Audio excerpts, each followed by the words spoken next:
Oh. Amos 5. There you go. But as always, so you're only half wrong. We'll recap 4 right quick. 4 was a short chapter. 5's a little bit longer, but it goes pretty smooth. Goes by pretty quick. But Amos 4, what's happening right now in Amos? He is a shepherd who's serving God. He's out of the city, and he's just a really godly man. So he goes back into the cities to his people, to the Hebrews, and they're not very holy at all at this time. They are worshiping other gods in the same temples. They're just, everything's really peaceful, and they got a lot of money going on right now. So everything's good with them. They don't really need God. They don't really want God. So, but they're still kind of going through the motions of, hey, we're Hebrews, so this is what we do. And God still doesn't like that. So, hear ye this word. And this is just how it starts out. And hold on for just 1 second.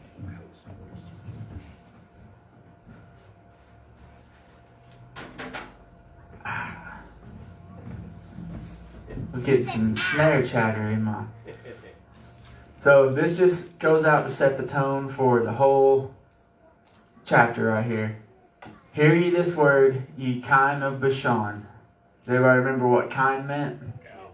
It meant cow. You cows of Bashan, that are in the mountain of Samaria, which oppress the poor, which crush the needy, which say to their masters, bring and let us drink. One, you're not supposed to be drinking. Anyway, especially if you're like Nazareth vow or whatever. And they're just drinking with their masters, who may or may not even be Hebrew at this time.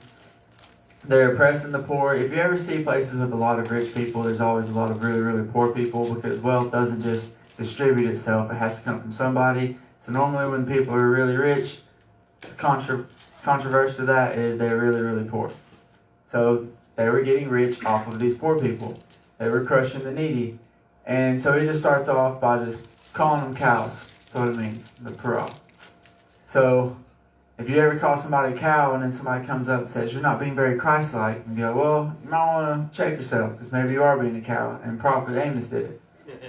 So, in the second, the Lord God had sworn by his holiness that, lo, the day shall come upon you, that he will take you away with hooks, and your posterity with fish hooks. So think about a hook for a minute. I know, like, immediately I think of fish and stuff, but think about other hooks like meat hooks. If somebody says, I'm going to take you out that door with a hook, and you're like, ugh.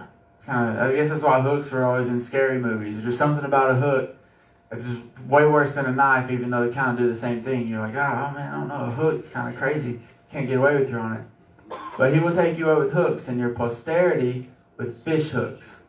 So fish hooks are a little bit smaller. Posterity means what comes after. I kind of think this is talking about their children. I will take your children and what comes after you away with fish hooks. I don't really have an argument for or against that other than the word itself, posterity. And ye shall go out at the breaches, every cow at that which is before her, and ye shall cast them into the palace, saith the Lord. So, the hook, right? It's kind of what it's talking about there. And so, with the word, which I took out of this one, but posterity just means the what comes after, what follows you. So, what comes after and what follows you, in this case, I would imagine would mean children. So, come to Bethel and transgress. Watch this one, it's kind of tricky. Come to Bethel and transgress. At Gilgal, multiply transgression. And bring your sacrifices every morning and your tithes after 3 years. So, we're not supposed to transgress, everybody. It's not really a secret. So, why would Amos here be saying, come to Bethel and transgress? Come to Gilgal, multiply transgression. You have to think he's being sarcastic. They've been doing the same thing every time and not worshiping God. So what if they came to church and just cracked open some beer, turned on some rock music or rap music, whatever music whoever's listening doesn't like, they turn on that one, and they just keep going with it. Well, that's kind of what they were doing there. So Amos just being like, no, you know what? Go ahead. Keep coming to church. Keep drinking your beer. Keep listening to your music. Keep doing all that. Go ahead. God's coming for you anyway. It's too late. So offer a sacrifice of thanksgiving with leaven and proclaim, publish the free offerings. For this liketh you, O ye children of Israel. And so where do these come from? Deuteronomy 14, at the end of 3 years thou shalt bring forth all the tithe of thine increase the same year. So it was their custom since way back in Deuteronomy, Genesis, Exodus, Leviticus, Deuteronomy, so pretty early on in the Old Testament, that's how they tithe. So once every 3 years. So that was just their custom passed down through their people all throughout the wilderness, the escaping from Egypt, just everywhere. That's what they did. I wonder if they tithed to Egypt. Probably not, right? I guess they were slaves and stuff. But Leviticus, and this is the law of the sacrifice of peace offerings, which he shall offer unto the Lord. If he offer it for a thanksgiving, then he shall offer with the sacrifice of thanksgiving unleavened cakes. That said leaven. So you gotta keep reading. And beside the cakes he shall offer for his offering leavened bread with sacrifice of thanksgiving and for peace offerings. So that's what they were doing there. They were offering the sacrifices, offering the tithes, doing everything, checking all the boxes, more to speak. But they forget to check the main box, which is don't do things God doesn't like. Do things that God does like. They're just going through the motions of things that they think God enjoys, but God doesn't really. Sacrifice, tithes, and all that is just part of it. If you have nothing to sacrifice, if you have nothing to tithe, you can still be a very good Christian and be a very good part of it. These are just little checkboxes. These are little customs to set you apart a little bit differently. So they were going through the temples, giving their tithes and all that. But they were also getting drunk right beside of other god statues and all that with people who worship other gods and all that as well. So when he says, come to Bethel and transgress, and Gilgal multiply transgressions, all this he's talking about, for this liketh you, O ye children of Israel. He didn't say, I liked it. He didn't say, for this pleases me. He said, for this liketh you. You like doing your customs. You like doing all that because it's not that hard. It's not that hard for you. You don't have to worship. You don't have to refrain in doing all this. You can keep giving tithes. You can keep doing all that and just pretend that all is right with you and God. It's not, by the way. Spoiler alert. It's not. So, and I also have given you cleanliness of teeth in all your cities, and want of bread in all your places. Yet have ye not returned to me, saith the Lord. These are creepy pictures, right? Mouths closed up. So, let's play again. Which one's the girl's mouth and which one's the boy's mouth? Which one? The one that's like open. Is what? The girl's mouth. Good job. Chloe knows. I wonder if I zoom in if I could trick anybody with that. But so I always thought, and I even said this, I said this before last time. I always thought cleanliness of teeth was a blessing in the Bible because of this verse. And I'm giving you cleanliness of teeth. So I was like, yeah, well, they didn't have a whole lot of dentists back then. It would be a blessing to have clean teeth. But when you read it on and want of bread, and I was like, why would they have clean teeth and want of bread? Probably because they're not eating, which means that this wouldn't be a good thing. And then to back that up, it comes from the saying nikalione or nikalion, and it does mean cleanliness or clearness. But in this case, in Amos, it does mean cleanliness of teeth, i.e. hunger for Amos. So, when I tried looking up, I know I got pictures of hands here and we're talking about cleanliness of teeth meaning hunger. But you try Googling and finding pictures of hungry people smiling to see how clean their teeth are. There's not a whole lot of them out there. Spent hours looking, then I just got kind of sad, and I was like, well, I'm just putting hands up. I wish I wouldn't have Googled all this. So, but yeah, hungriness is real, and that's why God used it as a punishment for them. And even still, they didn't turn back to Him. And also, I have withholden the rain from you when there were yet 3 months to the harvest. So what would happen if you have a big garden, everything's getting ready to go, and then 3 months it just stops and doesn't rain? They all wilt, they all go away, all your efforts, all your seeds wasted, all that for nothing. Not only are your seeds wasted, you're not going to get seeds for next year from that crop. Not a big deal for us, but back then you couldn't go to Co-op or Rural King, Walmart, all these places to get seeds. So, and caused it to rain upon one city and caused it not to rain upon another city. One piece was rained upon, and the piece whereupon it rained not withered. So, again, this is like Blaine, Rutledge, and Bean Station because these places aren't too far apart. If it rains in Rutledge and not in Blaine and Bean Station, for 3 months and all that, it's not just a weird weather phenomenon. Something odd's going on. So that's what he's saying here. Like, don't say this is just a weird weather phenomenon. I made it rain on one city and not your alls because you guys were doing bad. And then you all had to go into that city. 2 or 3 cities wandered into one city to drink water, but they were not satisfied. And yet you have not returned to me. So even though they went to these cities, they pretty much know God didn't give them rain that year. They still didn't care. They're like, well, we get water here. I guess we'll figure it out. So again, you need rain to get your crops, to get even seed for next year. It causes a big deal back then. Drought was a huge thing. To us, we don't really care. We have irrigation systems. We have cisterns.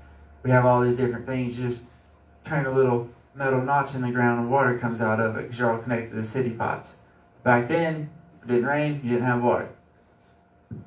I have smitten you with blasting and mildew. When your gardens and your vineyards and your fig trees and your olive trees increased, the palmer worm devoured them. Yet have you not returned to me. So some years you got nice crops. You got everything big, ready to go. And I sent pestilence to take them all out. So you couldn't get them. And yet still, you didn't come back to me. And in case you guys don't know what that is, blasting and mildew. Blasting is just what happens to the wheat when it gets blown in the wind for too long. It gets cracked and chafed, and therefore it leaks and loses nutrients, and it just turns into nothing. Wheat loses its wheat. And palmer worms, some people say these are locusts.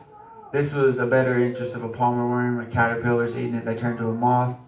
So moths have a thing where sometimes moths are used to pollinate other plants. Sometimes the dust from it can get into the pollination, like the pods, the flowers of the other plants, and it'll destroy them. So you got to keep some moths completely away from some plants or it will destroy them.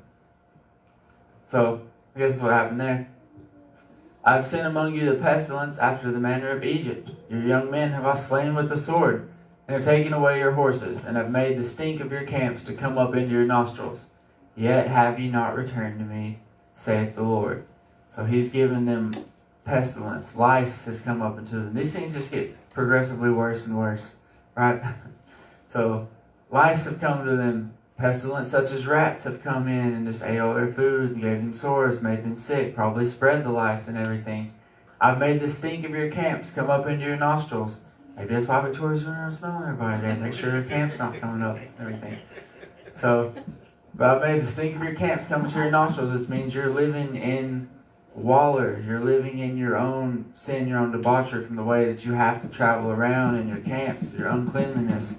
It's a defeated moral is when your camp starts looking like that. Yeah, have you not returned to me, saith the Lord. What else do I have to do, is what he's saying. So I have overthrown some of you as God overthrew Sodom and Gomorrah, and you are as a firebrand plucked out of the burning. Yet have you not returned to me, saith the Lord. So he's comparing some of their acts to Sodom and Gomorrah. Some were saved as the firebrand. You know, you pluck out a burnt log and it's charred up. That's technically a firebrand. So he's overthrown some of you as he's overthrown Sodom and Gomorrah. So you were burned, you were charred, you were damaged, but you still didn't come back to me, even though I saved you from all that. So therefore, thus will I do unto thee, O Israel, because I will do this unto thee, prepare to meet thy God, O Israel. So I think this is the only time in the Bible it says that, prepare to meet God. And it wasn't in a very good tone when it was said. It's not like, oh, prepare to meet God, everybody, yoo-hoo. No, it was like, you don't want to meet him, but he's coming anyway. So get ready. So that's where you get that. You see it everywhere. Prepare to meet thy God, prepare to meet thy God. Street preachers, all these people going up.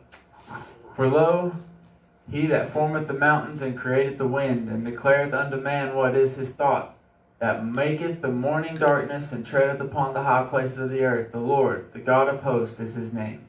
So he's basically saying the guy who made everything, he's mad at you, and he's coming to meet you. So probably be the scariest thing ever. I don't know if anybody's ever been in a fight or not, but when you know you're going to fight somebody, and like you're going to meet him, it's so scary. Like, I don't care if you're fighting if I'm fighting Ezra or something. There's something about that, like, ooh, you're about to fight. You're getting tense, and I do anyway. You're like a little bit shaky and all that. I know I'm going to fight. I'm not like necessarily scared to fight. It's just the jitters of it. Even before a football game, basketball game or something, you get kind of the jitters. What if you're God's coming to fight you? Like He's coming to you where you are. I'll be like, oh no, what do I do then? I can only imagine what those jitters feel like. So, moving right along into Amos 5, flows together pretty good. Hear ye this word which I take up against you, even a lamentation, O house of Israel. The virgin of Israel is fallen. She shall no more rise. She is forsaken upon her land. There is none to raise her up. So these people, these ones in Israel, these people that are coming through, they're done. I don't know what that means for future generations, but this generation for Israel and the Hebrews, kaput, not coming back. So, for thus saith the Lord, the city that went out by 1,000 shall leave 100, and that which went forth by 100 shall leave 10 to the house of Israel. You have these Hebrews that escaped from Egypt. These generations that have built up and built up. God's cutting the generations off. Out of thousands, maybe 100 will survive. Out of 100, maybe 10. So if Israel is ever repopulated by Hebrews, it's not the same Hebrews that were delivered from Egypt, if so, very small remnants of. Because if you're out by 1,000, you're only coming back by 100. If you're out by 100, you're only coming back by 10. You're no longer the virgin of Israel. Now you are, I guess, a tainted Israel that will come back to it. So, for thus saith the Lord to the house of Israel, seek ye me, and ye shall live. Not like me personally, that's what God is saying. But seek not Bethel, nor enter into Gilgal. So remember before where he says, come to Bethel and transgress. Come to Gilgal and multiply transgressions. Now he's being serious. Now he's like, okay, but don't go to these places if you want to live. If you want to die, go ahead and multiply transgressions. If not, seek not Bethel, nor enter into Gilgal, and pass not to Beersheba. For Gilgal shall surely go into captivity, and Bethel shall come to naught. So both these cities, they're doomed coming up. So he's telling them, if you want to live, seek me. Don't go into these cities. Seek the Lord, and ye shall live, lest he break out like fire into the house of Joseph, and devour it, and there be none to quench it in Bethel. If you go to Bethel, it's a lost cause. Nobody's there. It's holy enough. Nobody's going to save you. Seek the Lord if you want to live. Avoid these places. Ye who turn judgment to wormwood, and leave off righteousness in the earth. So, what is wormwood here? We just went over kind of in Revelations what a wormwood might be. Well, kind of up for a debate from that. So wormwood in this sense, in Amos, wormwood's usually always associated with a bitterness. Bitter, like not necessarily a good bitterness. So there was a plant back then that they called wormwood, kind of like a hemlock. So down here is the Hebrew word for it and what the Hebrew definition meant from it. The herbs perhaps why it is called that, it is noxious and poisonous, meaning it's very bad, doesn't taste good, and it's poisonous. So they do use it a little bit even still now in light doses to kill parasites in animals. So is this the same wormwood? Can't be 100% sure, but we can associate the word where it came from to just poisonous, noxious. So you turn judgment to poison and leave off righteousness in the earth. So how can you turn judgment into poison? So let's use Victoria and Sean for an example. Victoria's mad at Sean. He didn't vacuum the couch or something. Yeah. So she comes up to me and she's like, Tyler, you're the judge, here's $200. Vacuuming the couch is really, really bad, isn't it? I'm like, yeah, if you forget to do that, you're going to jail for sure for this $400. And now when Sean comes up, he's like, I forgot to vacuum the couch. I'll go do it right now. I'm like, oh, too late. Off to jail for 5 days. Also, you have to pay me fines of like $400,000 or something crazy. You're just never going to have money again because you forgot to vacuum the couch. That's what they were doing. And that's why he's always been saying, you're making your wealth off the poor. You're enslaving your own people from this. You are doing very bad stuff that I've delivered you from out of Egypt. You're turning around doing it to each other now, just so you can become rich and powerful. Turn judgment into wormwood, and there's no righteousness in you. Righteousness would be like, Victoria, get that money out of here. Now you're in trouble for trying to bribe me as a judge. Sean, she's vacuuming the couches from now on. Like, woo! But just an example from that. So, seek him that maketh the 7 stars and Orion, and turneth the shadow of death into the morning. and maketh the day dark with night, that calleth for the waters of the sea, and poureth them out upon the face of the earth. The Lord is his name. So, they're powerful things, these stars and all of that. So, 7 stars in Orion and constellations, some people were worshiping them, as gods and all of that, because they did star worship and a bunch of things back then. He's saying, why would you worship stars? Why not worship the one who made the stars? Why would you worship water and fire? Why not worship the one who made the water and fire? So why would you worship the morning and night? Worship the one who made it, who turns the shadow of death into the morning and maketh the day dark with night. He has the power to do both, to bring light, to take it away. So, but this was interesting to me last night because it says, seek him that maketh the 7 stars and Orion. How many people thought Orion was from the Greek god? This is way before that time era, before that period, sort of.